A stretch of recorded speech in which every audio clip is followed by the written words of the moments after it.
Yo acabé o 6. Welcome all back to the second part of the lecture of today. Thank you very much. And Cristina, the space is yours. Thank you, Esteban.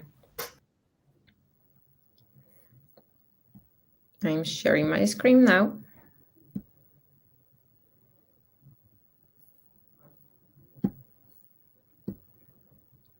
Okay.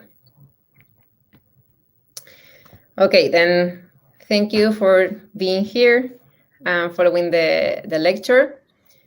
And we just try to define and explain you several things that we need to interpret clustering measurements. And now I'm gonna repeat some important points because I already said I know this is not so intuitive. Then I'm gonna try to be as clear as possible. Then here I'm just showing the distribution of dark matter in the universe in 2 dimensions. The solid line here is showing the small scale fluctuations of dark matter distribution in the universe, and the dashed line is showing the large scale fluctuation of dark matter in the universe. Then dark matter have both large and small scale fluctuation, and that makes that not only the highest small scale fluctuation become a massive dark matter halo, but also we can have the case in which small fluctuation of dark matter will become a very massive dark matter halo if it is just located in the highest part of large-scale fluctuations. Then I explained this to show you that dark matter halo are biased tracers of dark matter distribution in the universe. That means that the distribution of dark matter halos are not following exactly the same distribution that dark matter follow in the universe. The reason of that is because the combination of small and large scale fluctuation in the dark matter field, and also together with the condition for halos to form, which is represented here as a red line. Yes. I've also said, I will put this. I also said that in the case that the threshold is lower here, then we can form less massive halos. And in this case, less massive halos will follow much better the distribution of dark matter in the universe. You can see that here in the plot because most of the small scale fluctuation will fulfill with this criteria. And then we will have a better trace of the dark matter in the universe if we just focus on the smallest, on the less massive dark matter halos in the universe. Because of that, I said that more massive dark matter halos are more biased tracers of the dark matter, and less massive dark matter halos are less biased tracer of dark matter in the universe. I also show you how we can use our measurements of correlation function of galaxies or any other baryonic matter in the universe to know about the halo mass in which the different populations lives.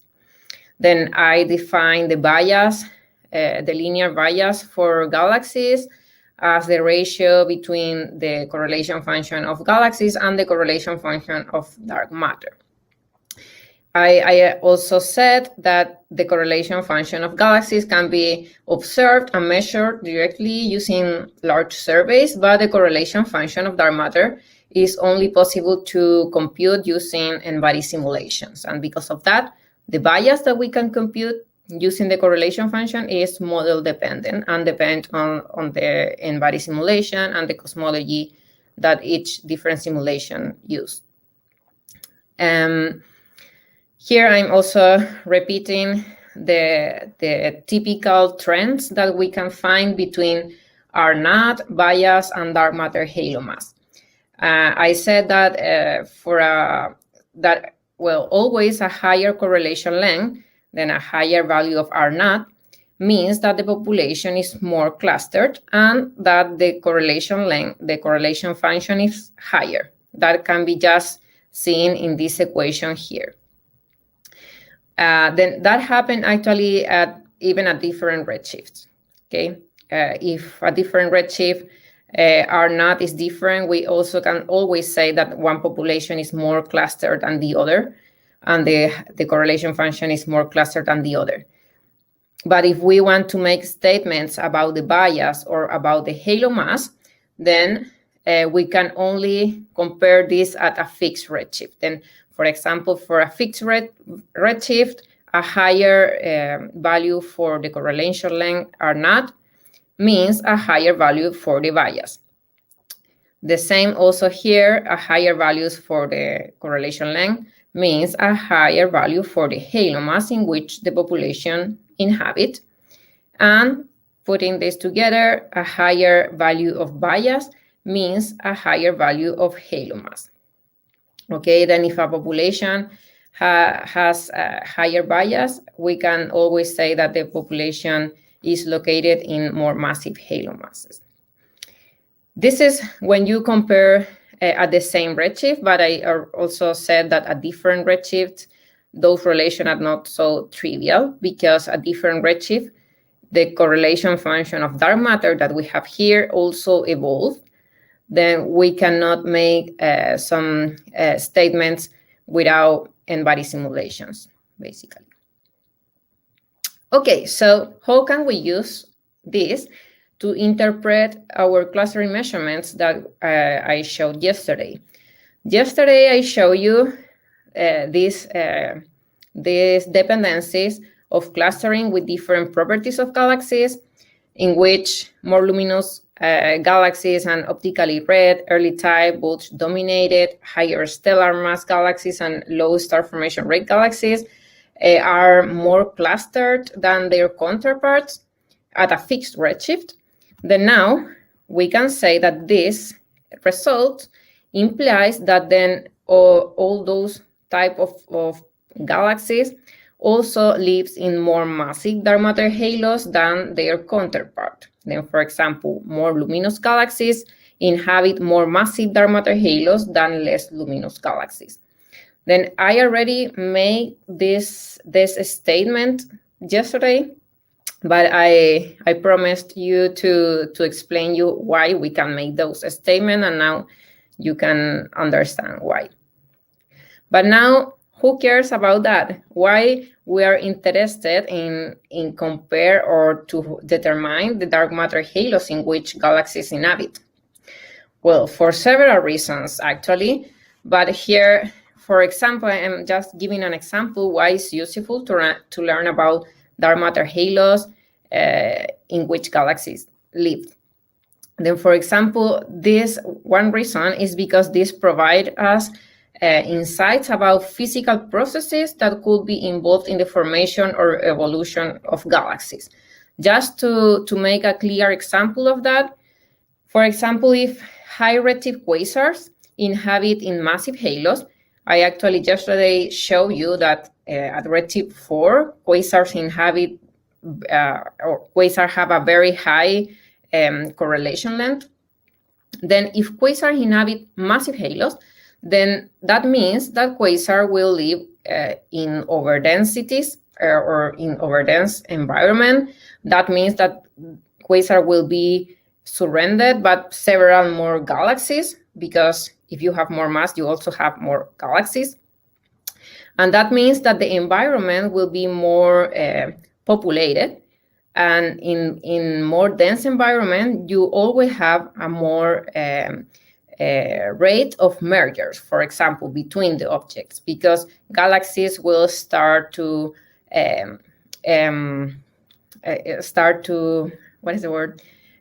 interact with each other, and then mergers can happen, and also we will have that Some galaxies could be affecting the properties of other because some feedback process or other things like that. Then imagine that you have a quasar. We know that they inhabit massive halo. That means that you have more galaxies there, and probably you have more mergers too. Then that information can be used to say that maybe quasar may be originated or triggered by mergers, for example.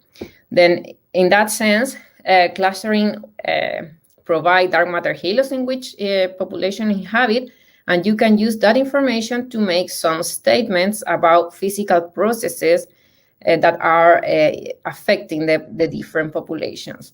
And actually, some people interpret or believe that the origin of quasars are in mergers, and if quasars live in massive dark matter halos, then that makes sense, right? Then that is one argument that could support that statement. Then you could make the question, why at high redshift quasars are only found in extremely massive dark matter halos? Why we don't find quasars in less massive dark matter halos? Then, well, maybe that is because quasars only can be originated through mergers. That is one example of the type of interpretation that you can make if you know the dark matter halos in which the different populations inhabit. In the same way, also, we can interpret, for example, if a population inhabit in massive halos, that means that has more interactions, then more interaction could be or may increase or trigger more star formation rate on those galaxies, or maybe in the other way around, prevent a star formation rate. Then with the halo mass information, you can always make some interpretations about the physical processes affecting the evolution or the formation of the different galaxies or different populations. I'm gonna explain more other type of interpretation like this one in lecture 5, but today I just wanted to mention an example of how can you use this information of dark matter halo mass to know or to have knowledge about physical processes involved in related with different populations. I'm also showed you already this nice summary about the correlation length for different populations in the universe. This is not a complete summary, but it includes some of the most important results. Then if we focus at a fixed redshift, which is the case in which the comparison is easier, as I showed you before. For example, this can be interpreted yes, if we focus in the local universe, we know that galaxy cluster has a larger R0 parameter, and then that means that they trace or they are located in more massive dark matter halos compared with all the other population. And in the same way, for example, luminous elliptical galaxies inhabit more massive dark matter halos compared with blue galaxies, for example. Then comparing like in this direction at a fixed redshift, we always can make statements about the halo mass in which the different populations inhabit.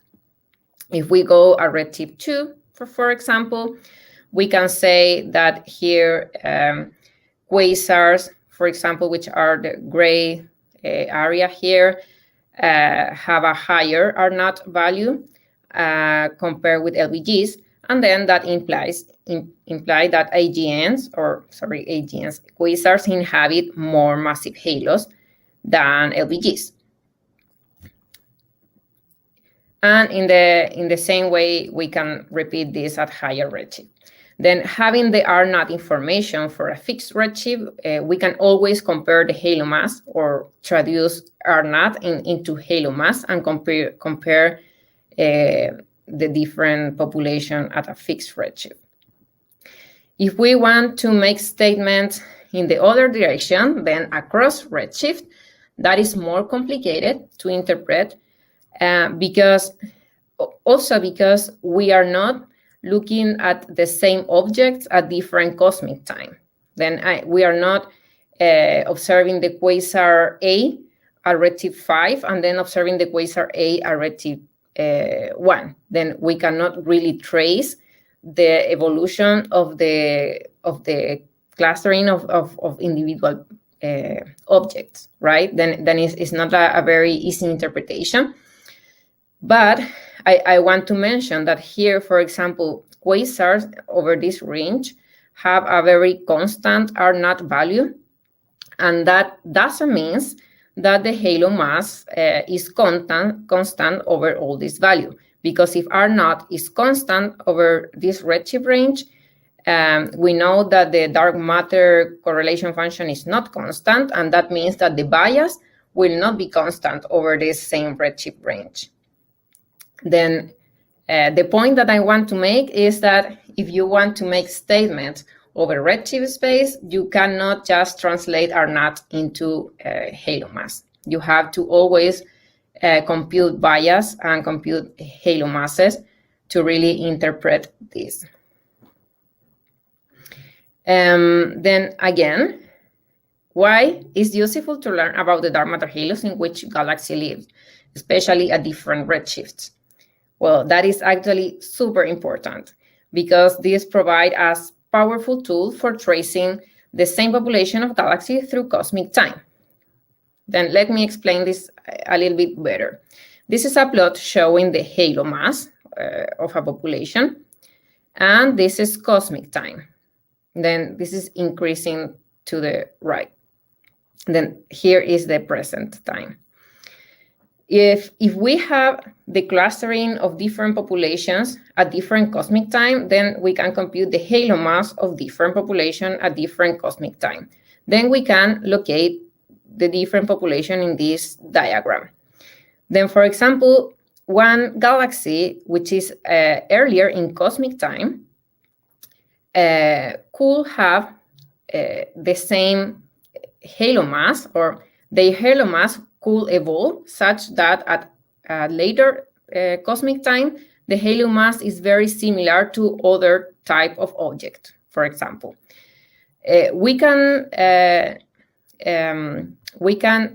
try to compute, or the term, we can try to compute the average growth rate of halos using embodied simulation. Then that is something that we can compute. Then if we have the halo mass at certain redshift, we can use simulation to see how the halo will grow in terms of mass, and then we can compare that growth halo at different redshift with other populations.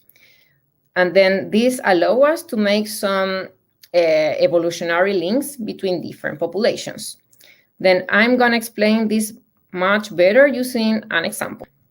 Then, for example, there is a possible evolutionary sequence for massive galaxies that has been proposed. This is called the major merger evolutionary scenario, in which is proposed that two gas-rich galaxies at very high redshift in the early universe evolve into a submillimeter galaxy, and then the submillimeter galaxy evolved to convert into a obscure quasar, and then the obscure quasar evolved and become an unobscure quasar, which finish their evolution as an early type galaxy at low redshift. Then this is we are going from high to low redshift in this direction. Then this is a proposed evolutionary scenario for massive galaxies that basically they claim that all those objects are basically the same object, but in different evolutionary phases. And that is why we can observe them as different populations. But if this were true, then we expect that at the different redshift, we see a smooth change in the halo mass in which the different population inhabit. Because if those are all the same object, just evolving over time, then the halo mass also have to evolve over time, and everything have to be consistent. Then in that case, clustering provides a very useful and powerful tool to explore this type of scenario, for example. Then in particular for this scenario, I'm just plotting the dark matter halo mass as a function of redshift. In this case, this is low redshift, this is high redshift. Then here we have gas-rich galaxies that convert in SMGs, quasar, and elliptical galaxies in the local universe. We expect that the dark matter halo mass of those objects change as indicated as with this red arrow here. Then if, for example, elliptical galaxies, a redshift 0 has a very low dark matter halo mass, then this evolutionary scenario doesn't make sense, right? Then actually, based on clustering observations, we can test this scenario.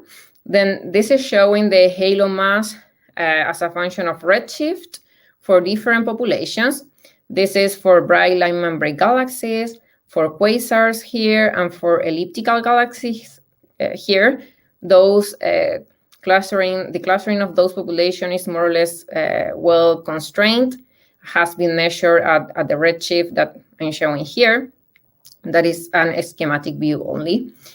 And the dashed dotted line is showing how is the median growth rate of halos. This is just based on simulation. Then in one simulation, you can just provide, for example, here the redshift, the halo mass, and then you can trace how this halo will grow over time.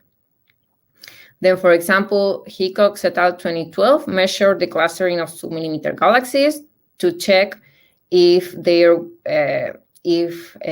halo mass was consistent with the evolutionary scenario that I just showed you. Then they found this value here for the correlation function, and then they traced the median growth rate of the halo that this object will have to the past and to the present, and they found that the halo mass of SMGs is similar to the halo mass of quasar at similar redshift, and that makes sense that they maybe could be the same objects. And in the early universe, this also more or less is consistent with the halo mass of bright line membrane galaxies, which are rich galaxies in the early universe. And in the same way, also, if you project this to the present, the halo mass in which elliptical galaxies inhabit is also consistent with what is the halo mass that one SMG will have at redshift 0. Then they provided evidence for this major merger evolutionary scenario. However, I also mentioned this yesterday, that the recent measurements of the clustering of submillimeter galaxies based on ALMA data show a little different situation, because we can now have evidence that previously measurements were overestimated, actually. Then here I'm showing what is the clustering measurement or the halo mass based on clustering measurement for population at different flux densities. Then, for example, this is for a population of submillimeter galaxies with low flux density, and this is for SMGs with higher flux density. Then with these new measurements, we can really see that this evolutionary scenario is not really consistent, for example, for the case of faint SMG submillimeter galaxies or with fluxes greater than 2, because you can see that the halo mass are not evolving such that you can reproduce the halo mass of the other populations. This scenario will be only possible for the more brightest SMGs, like with flux greater than 6 millijansky in this case, and only those bright SMGs could be possible to evolve into elliptical galaxies in the redshift universe, or to have like similar halo masses as quasar at the same redshift and have similar halo masses at bright light member galaxy at high redshift. Then this is just to show you that it's very important to constrain precisely the clustering of the populations, because this allows us to make statement about the evolutionary scenarios for the different objects. Okay, and I'm finishing with this. This is all what I wanted to say for today. Then now we are gonna play a little bit. We will test if you are learning actually with my lectures. Then I invite you to open Kahoot to play a little bit.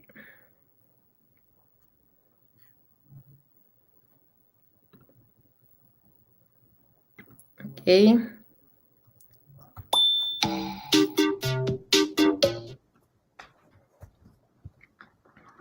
Yeah, please join us with the game pin. I'm gonna wait a little bit.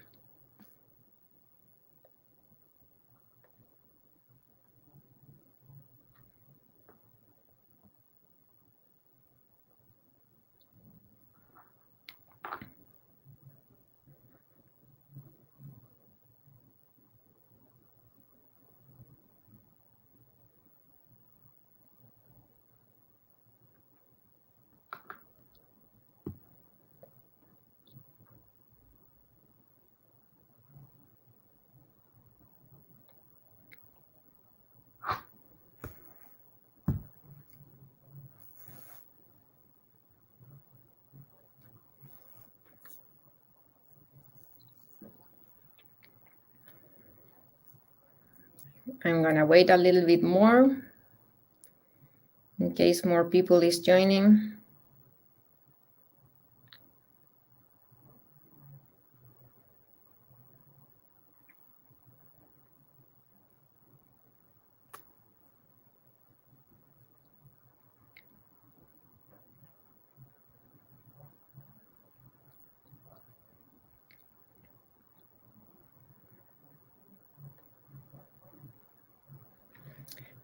Okay, I'm gonna repeat that you have 60 seconds to answer the question. Normally that is actually 40 seconds because the delay in the streaming.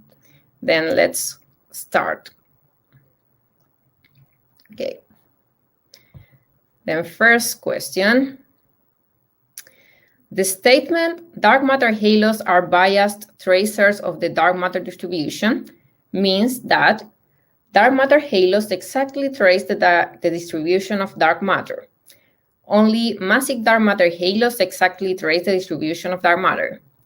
Only low mass dark matter halos exactly trace the distribution of dark matter, or dark matter halo distribution traces dark matter distribution, but it is not exactly the same.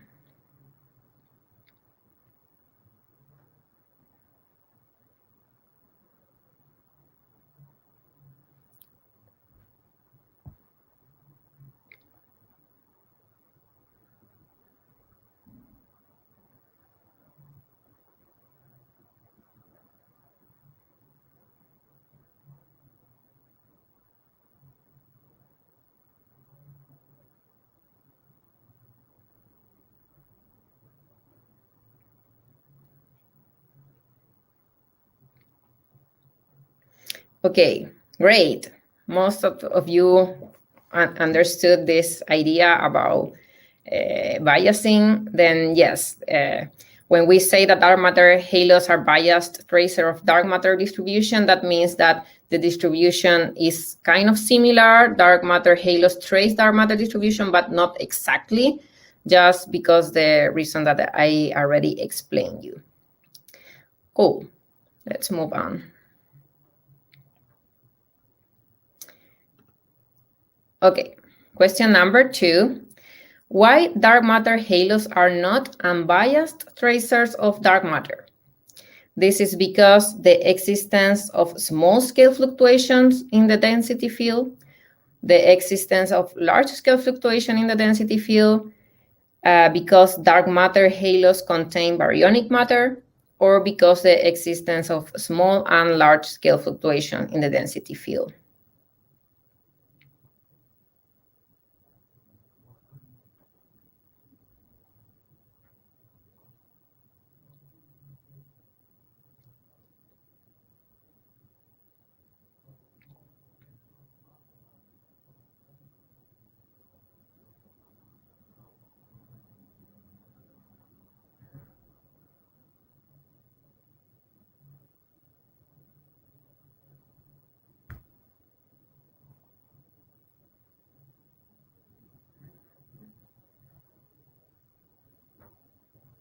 Okay, good.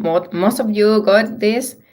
Yes, it's because the existence of small and large scale fluctuation in the density field. If we will have only small scale fluctuation or only large scale fluctuation, then probably dark matter halos will be unbiased with dark matter. But because of the combination of both small and large scale, we have different halos getting or reaching the criteria to really form, different matter over densities reaching the criteria to form dark matter halos. Okay.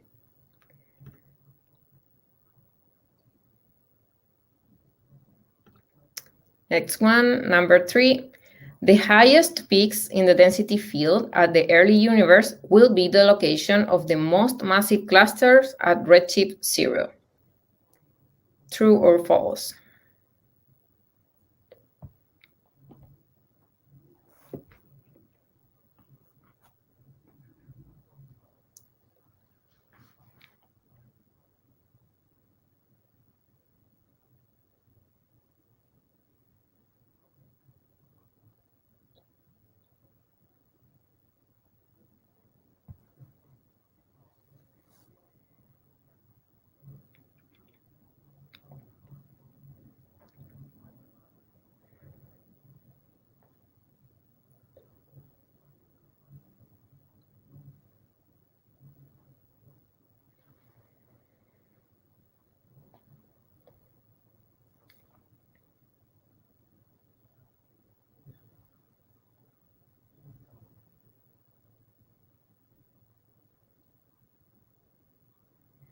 Okay, wow. 4 of you that were not in the correct answer. Then their answer is true. The highest peak in the density field at the early universe will be the location of the first protocluster of galaxies actually in the early universe, and this will evolve into massive clusters redshift 0. Then if we have a way to really identify the highest peak in the density field in the early universe, we can know where are the location of protoclusters in the early universe. Then I'm going to be talking about that more tomorrow. Cool. Then question number 4. In general, we can assume that the clustering of galaxies reflect the clustering of dark matter halos. True or false?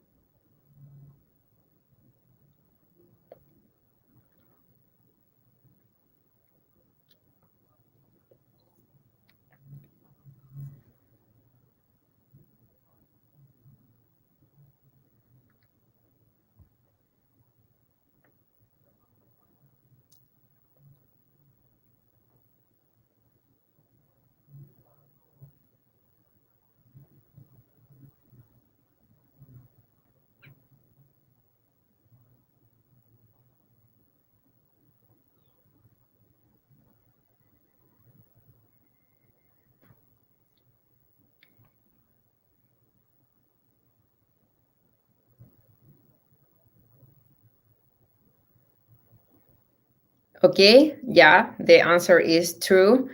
Given that galaxies can form inside of dark matter halos, the clustering of galaxies should more or less reflect the clustering of dark matter halos. This is not exactly 100% the same because we can have more than one galaxy per halo, but more or less we can make that assumption. Great. Then let's go with the next one. If a population A is more biased than the population B, then we can say that the population A traces better the dark matter distribution. The population A traces worse the dark matter distribution. Both populations trace the dark matter distribution equally well, or the distribution of the population A is the same as the distribution of dark matter.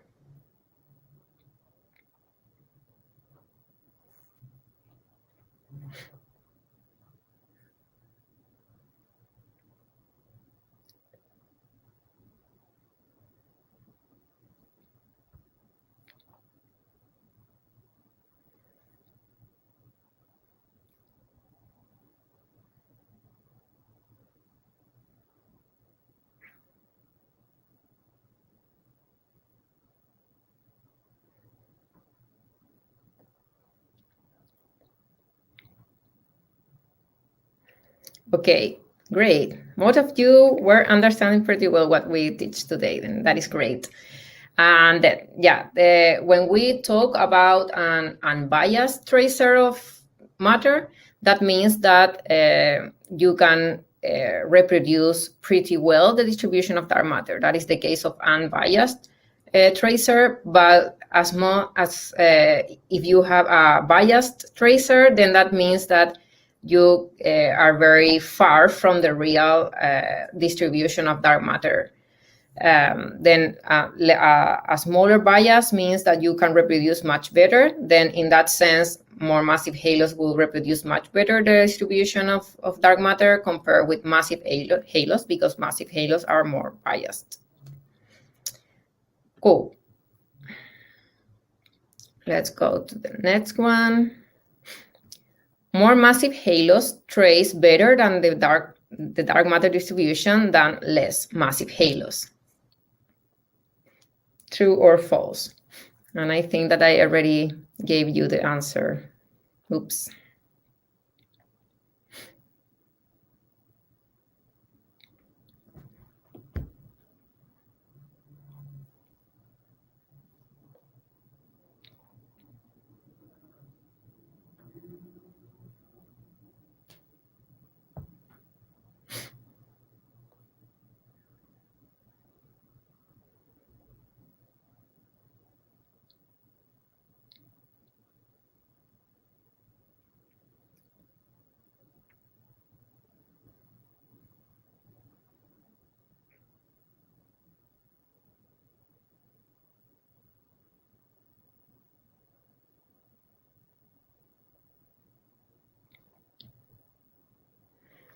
Well, okay, that was not so clear, but yes, more massive halos don't trace better the dark matter distribution. That is in the other way around, because the more massive halos has a higher threshold to be formed. Then they are more far from the combined large and small scale fluctuation of the density field. Then less massive halos has a lower threshold to be formed. Then they are more close to the total fluctuation of dark matter. Then that is why more massive halos trace worse the dark matter distribution.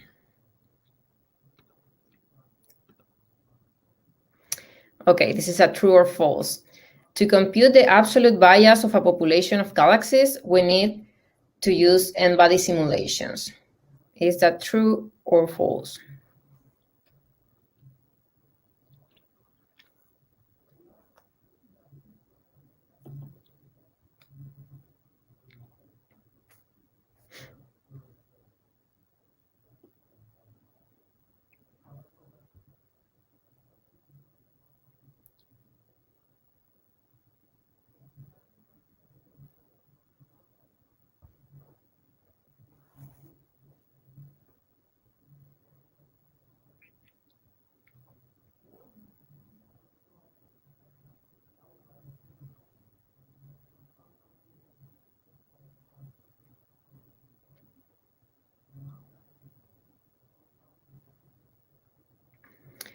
Okay, great. Yes, that is true. Because to compute the bias, we also need to determine what is the clustering of dark matter. And the clustering of dark matter can only be determined based on n-body simulations because we cannot observe dark matter. Great.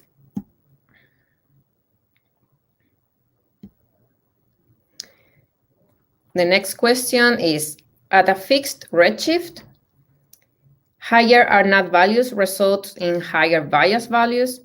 Higher are not values result in higher halo mass values. Higher bias result in higher halo mass values, or all of them are correct.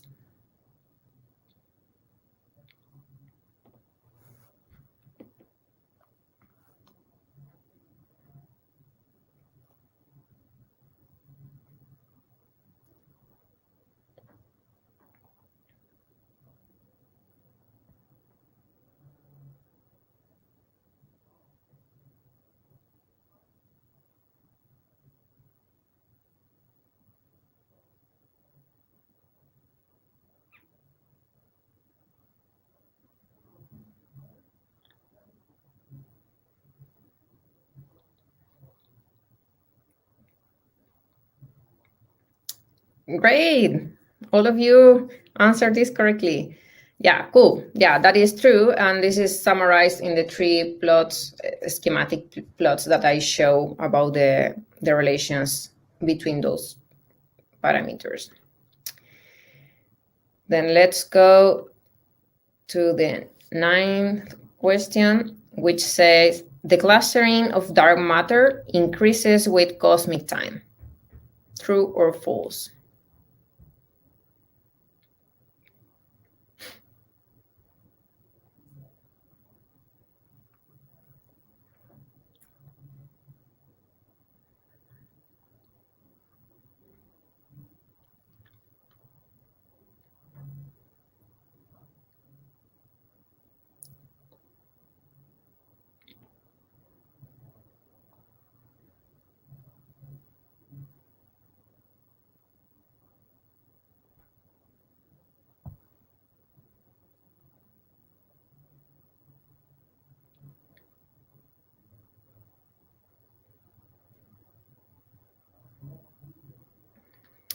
Okay, yeah, the clustering of dark matter increases with cosmic time. That is true, because at earlier cosmic times, we have less cluster material, and with time, the structures grow and grow in mass and become more grouped to each other. Then the clustering of dark matter increase with cosmic time. Great.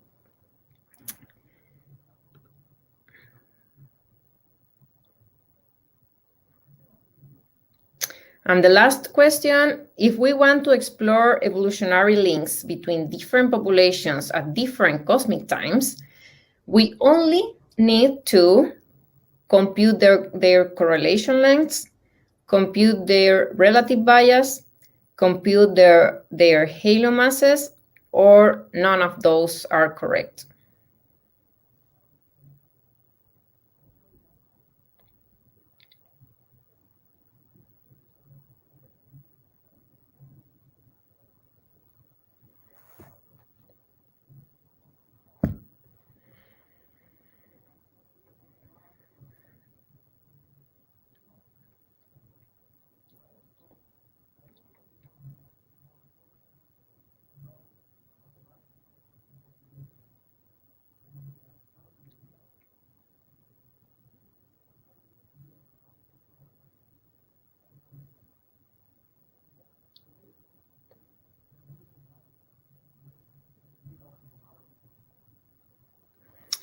Oh, okay, we have a mix of answers, and only one of you have the correct one. Then I'm going to explain you this again.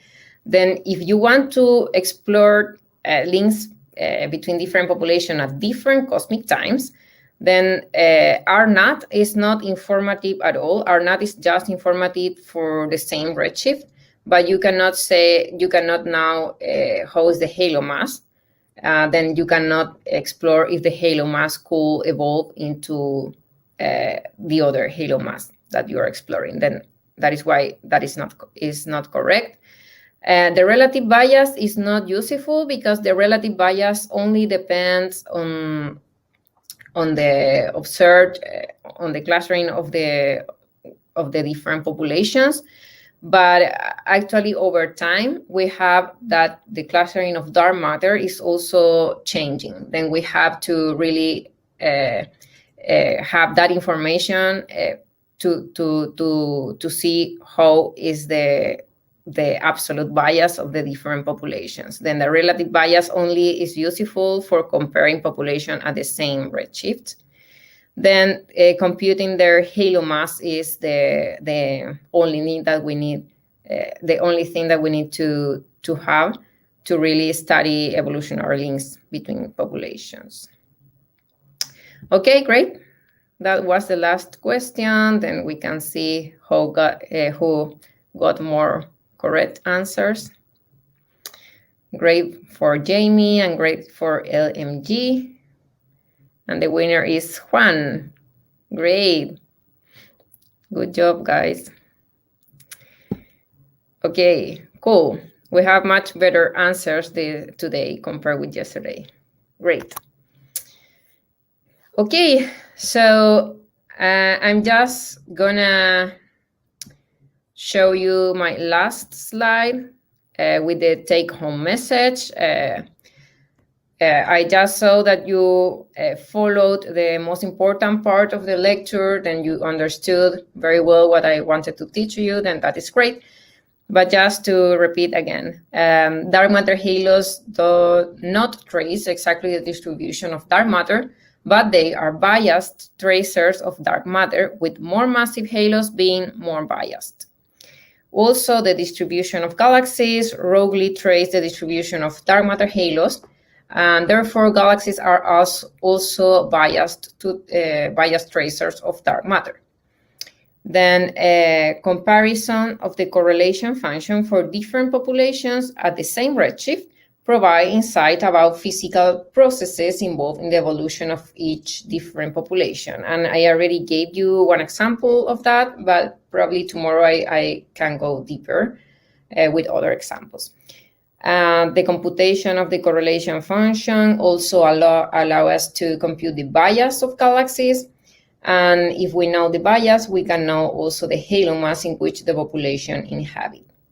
And finally, the knowledge of the halo mass for different populations at different redshifts are useful to study evolutionary scenarios between populations over cosmic time. Then I'm gonna finish here. We are 10 minutes before the schedule, ahead the schedule, but I think it's fine. And I don't know if maybe we can meet here again in 20 more, 20 more minutes or? Yeah, hi, Christina. Thank you very much for the lecture. It generally is 25 minutes. Yeah, you're right, 25. But it is fine if it's 20 minutes. No, 25. There is not such a difference. 25 is better. Okay, 25 minutes. So we should reconvene at 10:15 in Colombia, 4:15 your time. Perfect. Okay. Great. Thank you very much, and then see you in 25 minutes. Yeah, please attend the workshop because today we are gonna to make more interpretations of the measurement that we have done in the previous 3 workshops. Then that will be more fun. Yeah, don't miss the lab part because all this theory can be seen how it works in the laboratories with the exercises, and this is an important part of everything is being done in astronomy and astrophysics. Thank you very much. They should have received the PDF with the exercise for today, right? Yes, they should have received already an email a couple of minutes ago with the workshop 4.